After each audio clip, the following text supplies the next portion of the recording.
CJ Roy ಸಾವು, ಸಮಾಧಿಯಿಂದ ಎದ್ದು ಬಂತ ಡಿಕೆ ರವಿ ಆತ್ಮ. ಆ ಒಂದು ಫೈಲ್ಗಾಗಿ ನಡೆದಿದೆಯಾ ಈ ಶೂಟೌಟ್? ಕಾನ್ಫಿಡೆಂಟ್ ಗ್ರೂಪ್ ಕರಾಳ ಇತಿಹಾಸ ಬಯಲು. ನಮಸ್ಕಾರ ವೀಕ್ಷಕರೇ, ಕೆಲವೊಮ್ಮೆ ಇತಿಹಾಸ ವರ್ತಮಾನಕ್ಕೆ ಬಂದು ಕನ್ನಡಿ ಹಿಡಿಯುತ್ತೆ. ಕಾನ್ಫಿಡೆಂಟ್ ಗ್ರೂಪ್ ಮಾಲೀಕ ಸಿಜೆ ರಾಯ್ ಅವರ ಸಾವು ಕೇವಲ ಒಬ್ಬ ಉದ್ಯಮಿಯ ಅಂತ್ಯವಲ್ಲ, ಇದು ಹಳೆಯ ಪಾಪಗಳ ಲೆಕ್ಕಾಚಾರ ಅಂತ ಜನ ಮಾತನಾಡ್ಕೊಳ್ತಿದ್ದಾರೆ. ಯಾಕಂದ್ರೆ ಇವತ್ತು ಸಿಜೆ ರಾಯ್ ಹೆಸರು ಸುದ್ದಿಯಾದ ತಕ್ಷಣ ಇನ್ನೊಂದು ಹೆಸರು ಜೋರಾಗಿ ಕೇಳಿ ಬರ್ತಾಗಿದೆ. ಅದೇ ದಿವಂಗತ IAS ಅಧಿಕಾರಿ ಡಿಕೆ ರವಿ ಹೆಸರು. ಕರ್ನಾಟಕದ ಆನೆ ನಡೆದಿದ್ದೇ ದಾರಿಯನ್ನು ಹಾಗೆ ಇದ್ದ ಆ ಸಿಂಗಂ 2013-14ರಲ್ಲೇ ಈ ಸಿಜೆ ರಾಯ್ ಬಗ್ಗೆ ಎಚ್ಚರಿಕೆ ಕೊಟ್ಟಿದ್ರು. ಈ ಕಾನ್ಫಿಡೆಂಟ್ ಗ್ರೂಪ್ ಸರ್ಕಾರಿ ಜಾಗ ನುಂಗಿದೆ, ಅವರನ್ನ ಬಿಡಬಾರದು ಅಂತ ಗುಡುಗಿದ್ರು. ದುರಂತ ನೋಡಿ, ಅಂದು ಸತ್ಯ ಹೇಳಿದ ಡಿಕೆ ರವಿಗೂ ಸಾವೇ ಗತಿಯಾಯಿತು. ಇಂದು ಆರೋಪ ಹೊತ್ತಿದ್ದ ಸಿಜೆ ರಾಯ್ಗೂ ಸಾವೇ ಗತಿಯಾಯಿತು. ಇವರಿಬ್ಬರ ಸಾವಿನ ನಡುವೆ ಏನಾದ್ರೂ ಲಿಂಕ್ ಇದೆಯಾ? ಅಂದು ಡಿಕೆ ರವಿ ತೆಗೆದಿದ್ದ ಆ ಹಳೆ ಫೈಲ್ ಈಗ ಮತ್ತೆ ರೀಓಪನ್ ಆಗಿದೆಯಾ? ದುಬೈನಲ್ಲಿ ರಾಯ್ ಕಳೆದುಕೊಂಡಿದ್ದು ಎಷ್ಟು ಕೋಟಿ ಹಣ? 5 ಜನ ರಾಜಕಾರಣಿಗಳು ರಾಯ್ ಮೂಲಕ ನಡೆಸ್ತಾ ಇದ್ದ ಆ ಸೀಕ್ರೆಟ್ ಡೀಲ್ ಆದ್ರೂ ಏನು? ಇವತ್ತಿನ ಈ ಡೀಟೇಲ್ಡ್ ಮತ್ತು ಎಕ್ಸ್ಕ್ಲೂಸಿವ್ ಎಪಿಸೋಡ್ನಲ್ಲಿ ಹೂತು ಹೋದ, ಮಣ್ಣಲ್ಲಿ ಮಣ್ಣಾಗಿ ಹೋದ ಸತ್ಯಗಳನ್ನ ಅಗೆದು ನೋಡೋಣ. ಈ ಡಿಕೆ ರವಿ ಅವರ ಬಗ್ಗೆ ನಿಮಗೇನನ್ಸುತ್ತೆ? ಜೊತೆಗೆ ಡಿಕೆ ರವಿ ಅವರ ಸಾವಿನ ಬಗ್ಗೆ ನಿಮ್ಮ ಅನಿಸಿಕೆ ಏನು? ಒಬ್ಬ ದಕ್ಷ ಅಧಿಕಾರಿ ಹೀಗೆ ಅಂತ್ಯವಾದ್ರಲ್ಲ, ಇದರ ಬಗ್ಗೆ ನಿಮಗೇನನ್ಸುತ್ತೆ? ಕಮೆಂಟ್ ಮೂಲಕ ತಿಳಿಸಿ. ಬನ್ನಿ ವಿಡಿಯೋವನ್ನ ಶುರು ಮಾಡೋಣ. ವೀಕ್ಷಕರೇ, 2013-14ರ ಸಮಯ ಕೋಲಾರದಲ್ಲಿ ಡಿಕೆ ರವಿ DC ಆಗಿದ್ರು. ಅವರು ಅಕ್ರಮಗಳ ವಿರುದ್ಧ ಸಮರ ಸಾರಿದ್ರು. ಆಗ ಅವರ ಕಣ್ಣಿಗೆ ಬಿದ್ದದ್ದು ಇದೇ ಕಾನ್ಫಿಡೆಂಟ್ ಗ್ರೂಪ್. ಕೋಲಾರದ ಬಂಗಾರಪೇಟೆ ಹತ್ತಿರ ಕಾನ್ಫಿಡೆಂಟ್ ಗ್ರೂಪ್ ಒಂದು ಬೃಹದಾಕಾರದ ಪ್ರಾಜೆಕ್ಟ್ ಶುರು ಮಾಡಿತ್ತು. 150 ಎಕರೆ ಜಾಗದಲ್ಲಿ ಗಲ್ಫ್ ಕೋರ್ಟ್ ಮತ್ತು ಐಷಾರಾಮಿ ವಿಲ್ಲಾಗಳ ನಿರ್ಮಾಣ ಮಾಡಬೇಕಾಗಿತ್ತು. ಆದರೆ ಡಿಕೆ ರವಿ ದಾಖಲೆ ಪರಿಶೀಲನೆ ಮಾಡಿದಾಗ ಬೆಚ್ಚಿ ಬೀಳಿಸುವ ಸತ್ಯ ಗೊತ್ತಾಯಿತು. ಆ 150 ಎಕರೆಯಲ್ಲಿ ಬರೋಬ್ಬರಿ 40 ಎಕರೆ ಸರ್ಕಾರಿ ಗೋಮಾಳ ಜಾಗ. ಸರ್ಕಾರದ ಜಾಗವನ್ನು ಅಕ್ರಮವಾಗಿ ಒತ್ತುವರಿ ಮಾಡಿಕೊಂಡು ಅದಕ್ಕೆ ನಕಲಿ ದಾಖಲೆ ಸೃಷ್ಟಿಸಿ ಅದನ್ನೇ ಕೋಟ್ಯಾಂತರ ರೂಪಾಯಿಗೆ ಜನರಿಗೆ ಮಾರ್ತಾ ಇದ್ರು. ಡಿಕೆ ರವಿ ಸುಮ್ಮನೆ ಕೂರ್ಲಿಲ್ಲ. ಮಾಧ್ಯಮಗಳ ಮುಂದೆ ಬಂದು ಈ ಅಕ್ರಮದಲ್ಲಿ ಸ್ಥಳೀಯ ಶಾಸಕರು, ತಹಶೀಲ್ದಾರರು, ಪೊಲೀಸರು ಎಲ್ಲರೂ ಕೂಡ ಶಾಮೀಲಾಗಿದ್ದಾರೆ ಅಂತ ದಾಖಲೆ ಸಮೇತ ಬಾಂಬ್ ಸಿಡಿಸಿದ್ರು. ಆಗೇನಾಯ್ತು? ಅವರಿಗೆ ಬಹುಮಾನ ಸಿಗಲಿಲ್ಲ, ಬದಲಿಗೆ ವರ್ಗಾವಣೆ ಶಿಕ್ಷೆ ಸಿಕ್ತು. ಶಾಸಕರ ಒತ್ತಡಕ್ಕೆ ಮಣಿದು ಅವರನ್ನ ರಾತ್ರೋರಾತ್ರಿ ಎತ್ತಂಗಡಿ ಮಾಡಲಾಯಿತು. ಆ ಶಾಪವೇ ಇವತ್ತು ಸಿಜೆ ರಾಯ್ ಅವರಿಗೆ ತಟ್ಟಿದೆಯಾ ಅನ್ನುವಂತಹ ಪ್ರಶ್ನೆ ಮೂಡ್ತಾ ಇದೆ. ಈಗ ಮತ್ತೆ ವರ್ತಮಾನಕ್ಕೆ ಬರೋಣ. ಸಿಜೆ ರಾಯ್ ಸಾವು ಆತ್ಮಹತ್ಯೆನ ಅಥವಾ ಒತ್ತಡದ ಕೊಲೆನ ಅನ್ನೋ ಅನುಮಾನದ ಮೇಲೆ ರಾಜ್ಯ ಸರ್ಕಾರ SIT ರಚನೆ ಮಾಡಿದೆ. ಜಂಟಿ ಪೊಲೀಸ್ ಆಯುಕ್ತ ವಂಶಿ ಕೃಷ್ಣ ನೇತೃತ್ವದಲ್ಲಿ ತನಿಖೆ ನಡೀತಾ ಇದೆ. ಗೃಹ ಸಚಿವ ಡಾಕ್ಟರ್ G. ಪರಮೇಶ್ವರ್ ಅವರು ಹೇಳೋ ಪ್ರಕಾರ IT ಅಧಿಕಾರಿಗಳನ್ನು ವಿಚಾರಣೆ ಮಾಡುವ ಸಾಧ್ಯತೆ ಇದೆ. ಆದರೆ ಇಲ್ಲಿ ಅಸಲಿ ಟ್ವಿಸ್ಟ್ ಇರೋದು ಕುಟುಂಬದ ಹೇಳಿಕೆಯಲ್ಲಿ. ಪೊಲೀಸ್ ಅವರು ರಾಯ್ ಅವರ ಪತ್ನಿ ಮತ್ತು ಮಗಳನ್ನ ಕೇಳಿದ್ರೆ ಅವರು ನಮಗೇನು ಗೊತ್ತೇ ಇಲ್ಲ, ಎಲ್ಲ ಬಿಸ್ನೆಸ್ ಮಗನೇ ನೋಡ್ಕೊಳ್ತಿದ್ದ ಅಂತ ಹೇಳಿದ್ದಾರೆ. ಯಾಕೆ ಈ ಮೌನ? ಭಯನಾ ಅಥವಾ ಸತ್ಯ ಮುಚ್ಚಿಡುವ ಪ್ರಯತ್ನನಾ? ವೀಕ್ಷಕರೇ, ಸಿಜೆ ರಾಯ್ ಕೇವಲ ಬಿಲ್ಡರ್ ಅಷ್ಟೇ ಆಗಿದ್ರೆ ಇಷ್ಟೊಂದು ಸಮಸ್ಯೆ ಆಗ್ತಾ ಇರಲಿಲ್ಲ. ಅವರು ಅನೇಕ ದೊಡ್ಡ ಕುಳಗಳ ಹಣವನ್ನ ಮ್ಯಾನೇಜ್ ಮಾಡ್ತಾ ಇದ್ರು ಅನ್ನೋ ಮಾಹಿತಿ ಇದೆ. ಮೂಲಗಳ ಪ್ರಕಾರ ಕರ್ನಾಟಕ ಮತ್ತು ಕೇರಳದ ಒಟ್ಟು 5 ಜನ ಪ್ರಭಾವಿ ರಾಜಕಾರಣಿಗಳು ರಾಯ್ ಮೂಲಕ ದುಬೈನಲ್ಲಿ ಹಣ ಹೂಡಿಕೆ ಮಾಡಿದ್ರು. ವಿಶೇಷವಾಗಿ ದುಬೈನ ರಾಸ್ ಅಲ್ ಖೈಮಾ ಎಂಬ ಪ್ರದೇಶದಲ್ಲಿ ಕೋಟ್ಯಾಂತರ ರೂಪಾಯಿ ಇನ್ವೆಸ್ಟ್ ಆಗಿತ್ತು. ಅದನ್ನ ನೋಡ್ಕೊಳ್ತಾ ಇದ್ದದ್ದು ರಾಯ್ ಅವರ ಮಗ ರೋಹಿತ್ ರಾಯ್. ಆದರೆ ಕಳೆದ 1 ವರ್ಷದಿಂದ ಅಲ್ಲಿ ಭಾರಿ ನಷ್ಟ ಆಗಿತ್ತು. ಅದರ ಜೊತೆಗೆ ರಷ್ಯಾದ ಕೆಲವರ ಜೊತೆಗೂಡಿ ಮಾಡಿದ ಬಿಸ್ನೆಸ್ ಕೂಡ ಕೈಕೊಟ್ಟು. ಈಗ ಆ 5 ಜನ ರಾಜಕಾರಣಿಗಳು ನಮ್ಮ ದುಡ್ಡು ವಾಪಸ್ ಕೊಡು ಅಂತ ರಾಯ್ ಮೇಲೆ ಒತ್ತಡ ಹಾಕ್ತಾ ಇದ್ರ. ಆ ದುಡ್ಡು ಹೊಂದಿಸೋದಕ್ಕೆ ರಾಯ್ ಕೇರಳದಲ್ಲಿ ಫ್ಲಾಟ್ಗಳನ್ನು ಕಡಿಮೆ ಬೆಲೆಗೆ ಮಾರಿ ಸಿಕ್ಕಿಬಿದ್ರ.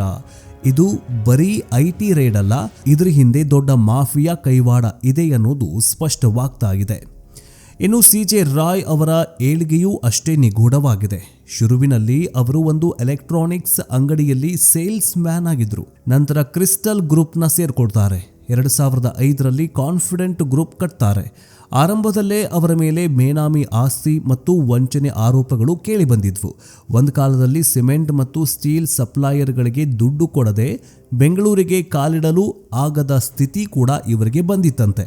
ನಂತರ 2018ರಲ್ಲಿ ರೀಬ್ರ್ಯಾಂಡ್ ಮಾಡಿಕೊಂಡು ಸ್ಲೋವಾಕ್ ಗಣರಾಜ್ಯದ ಗೌರವ ಕೌನ್ಸಿಲ್ ಆಗಿ ಮತ್ತೆ ಎಂಟ್ರಿ ಕೊಡ್ತಾರೆ. Ambulance donation, Bigg Boss sponsorship, ಹೀಗೆ ಮ್ಯಾನೇಜ್. ಬಿಗ್ ಬಾಸ್ ವೇದಿಕೆಯಲ್ಲಿ ಕಿಚ್ಚ ಸುದೀಪ್ ಅವರ ಜೊತೆ ನಿಂತು ನಾನು ನಿಮ್ಮ ಫ್ಯಾನ್ ಅಂತ ಹೇಳಿದಾಗ ಜನ ಚಪ್ಪಾಳೆ ತಟ್ಟಿದ್ರು. ಆದ್ರೆ ಆ ನಗುವಿನ ಹಿಂದೆ ಇಷ್ಟೊಂದು ನೋವು ಮತ್ತು ಭಯ ಅಡಗಿತ್ತು ಅನ್ನೋದು ಯಾರಿಗೂ ಕೂಡ ಗೊತ್ತಿರಲಿಲ್ಲ. ಕೆಲವರು ಹೇಳ್ತಾರೆ ಬಡವರ ಜಮೀನು ನುಂಗಿದ್ರೆ ಉದ್ಧಾರ ಆಗಲ್ಲ ಅಂತ.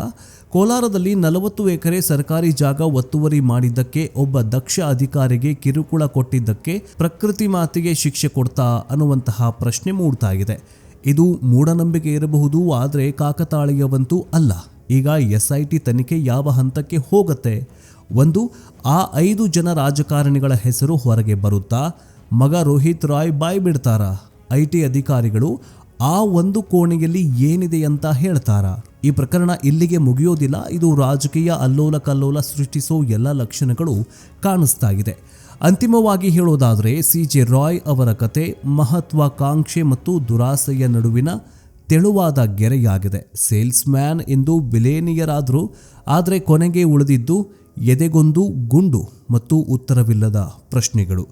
DK ರವಿ ಅಂದು ಎಚ್ಚರಿಸಿದ್ರು, ಇವತ್ತು ಕಾಲ ಎಚ್ಚರಿಸಿದೆ. ಮೊದಲಿಗೆ ಒಂದು ಸ್ಪಷ್ಟನೆ, ಈ ರೇಡ್ ಮಾಡಿದ್ದು ಬೆಂಗಳೂರಿನ IT ಅಧಿಕಾರಿಗಳಲ್ಲ, ಬದಲಿಗೆ ಕೇರಳದ IT ಅಧಿಕಾರಿಗಳು. ಇದು ಈ ಕೇಸಿಗೆ ದೊಡ್ಡ ಟ್ವಿಸ್ಟ್ ಕೊಡುತ್ತೆ. CJ ರಾಯ್ ಮೂಲತಃ ಕೇರಳದವರು. ಅಲ್ಲಿನ ರಾಜಕೀಯ ನಾಯಕರ ಜೊತೆ ಅವರಿಗೆ ಎಂಥ ನಂಟಿತ್ತನ್ನೋದು ಎಲ್ರಿಗೂ ಕೂಡ ಗೊತ್ತಿರೋ ವಿಷಯ. ಘಟನೆಗೂ ಮುನ್ನ ಸತತ 3 ದಿನ ಹಗಲು ರಾತ್ರಿ IT ಅಧಿಕಾರಿಗಳು ರಾಯ್ ಮನೆಗೆ ಮತ್ತು ಕಚೇರಿಯಲ್ಲಿ ಠಿಕಾಣಿ ಹೂಡಿದ್ರು. ಮೂಲಗಳ ಪ್ರಕಾರ ಅಧಿಕಾರಿಗಳಿಗೆ ಬೇಕಾಗಿದ್ದು ಒಂದು ನಿರ್ದಿಷ್ಟ ಡೈರಿ ಅಥವಾ ಹಾರ್ಡ್ ಡಿಸ್ಕ್. ಅದು ಆ ರಹಸ್ಯ ಕೋಣೆಯಲ್ಲಿದೆ ಅನ್ನೋದು ಅವರ ಅನುಮಾನ ಆಗಿತ್ತು. ಆದರೆ ರಾಯ್, ನೀವು ನನ್ನನ್ನು ಜೈಲಿಗೆ ಹಾಕಿ, ಆದರೆ ಆ ರೂಮ್ ಮಾತ್ರ ಓಪನ್ ಮಾಡೋದಿಲ್ಲ ಅಂತ ಹೇಳಿದ್ರಂತೆ. ಯಾಕಂದರೆ ಆ ರೂಮ್ನ ಓಪನ್ ಮಾಡಿದ್ರೆ ಕೇವಲ ರಾಯ್ ಮಾತ್ರವಲ್ಲ, ಕೇರಳದ ಮತ್ತು ಕರ್ನಾಟಕದ ಎಷ್ಟೋ ದೊಡ್ಡ ದೊಡ್ಡ ತಲೆಗಳು ಉರುಳ್ತಾ ಇದ್ವಂತೆ. ಆ ಒತ್ತಡ, ಆ ವಾಗ್ವಾದ, ಆ ಬೆದರಿಕೆ ಕೊನೆಗೆ ರಾಯ್ ಅವರನ್ನ ಪಿಸ್ತೂಲ್ ಎತ್ತಿಕೊಳ್ಳುವಂತೆ ಮಾಡಿದೆ. ವೀಕ್ಷಕರೇ, CJ ರಾಯ್ ಅವರು ಕೇವಲ ಒಬ್ಬ ಬಿಲ್ಡರ್ ಅಷ್ಟೇನಾ, ಅಥವಾ ದೊಡ್ಡ ಕುಳಗಳ ಹಣವನ್ನ ವೈಟ್ ಮಾಡುವ ಮಾಧ್ಯಮವಾಗಿದ್ರ? ಅನುಮಾನಗಳು ಬಲವಾಗಿದೆ. ಆ ರಹಸ್ಯ ಕೋಣೆಯಲ್ಲಿದ್ದ ದಾಖಲೆಗಳು ಒಬ್ಬ ಅತ್ಯಂತ ಪ್ರಭಾವಿ ರಾಜಕಾರಣಿಗೆ ಸೇರಿದ್ದು ಅನ್ನೋ ಮಾತು ಬಲವಾಗಿ ಕೇಳಿ ಬರ್ತಾ ಇದೆ. ಆದರೆ ಆ ರಾಜಕಾರಣಿ ಯಾರು? ಕೇರಳದವರ ಅಥವಾ ಕರ್ನಾಟಕದವರ? IT ಅಧಿಕಾರಿಗಳು ರಾಯ್ ಅವರನ್ನ ಕೇವಲ ಬ್ರೋಕರ್ ತರ ಟ್ರೀಟ್ ಮಾಡಿದ್ರ? ನೀನು ಸತ್ಯ ಬಾಯಿ ಬಿಡಬೇಕು, ಇಲ್ಲ ಅಂದ್ರೆ ನಿನ್ನ ಇಡೀ ಕುಟುಂಬವನ್ನ ಒಳಗೆ ಹಾಕ್ತೀವಿ ಅಂತ ಬೆದರಿಕೆ ಹಾಕಿದ್ರ? ರಾಯ್ ಅವರಿಗೆ ಗೊತ್ತು, ತಾನು ಬಾಯಿ ಬಿಟ್ರೆ ಹೊರಗಡೆ ಬದುಕಿರೋದು ಕಷ್ಟ, ಬಾಯಿ ಬಿಡದಿದ್ರೆ IT ಬಿಡೋದಿಲ್ಲ. ಈ ಕಟ್ಟಿನಲ್ಲಿ ಸಿಲುಕಿ ಅವರು ಸಾವಿನ ದಾರಿ ಹಿಡಿದಿದ್ದಾರೆ ಎನ್ನುವುದು ವಿಶ್ಲೇಷಕರ ಮಾತಾಗಿದೆ.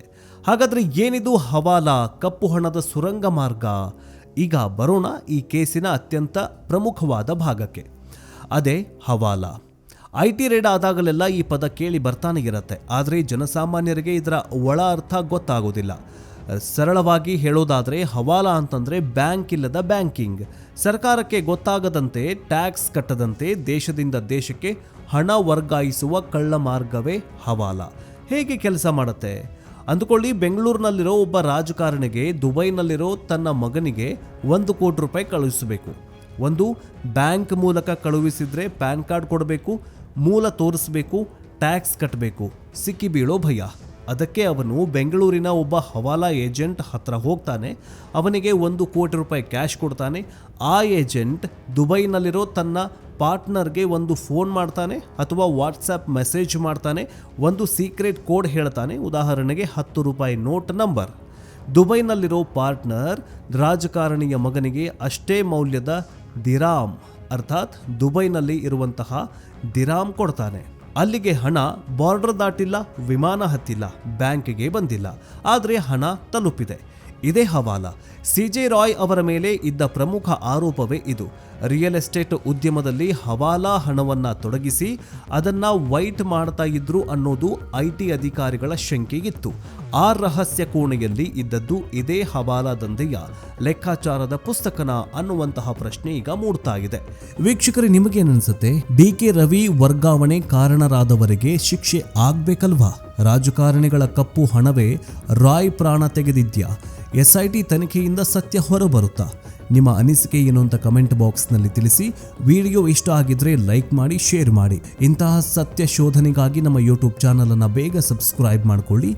ನೆಕ್ಸ್ಟ್ ಅಪ್ಡೇಟ್ನೊಂದಿಗೆ ಬೇಗ ವಾಪಸ್ ಬರ್ತೀವಿ. ಜೈ ಹಿಂದ್, ಜೈ ಕರ್ನಾಟಕ, ವಂದೇ ಮಾತರಂ.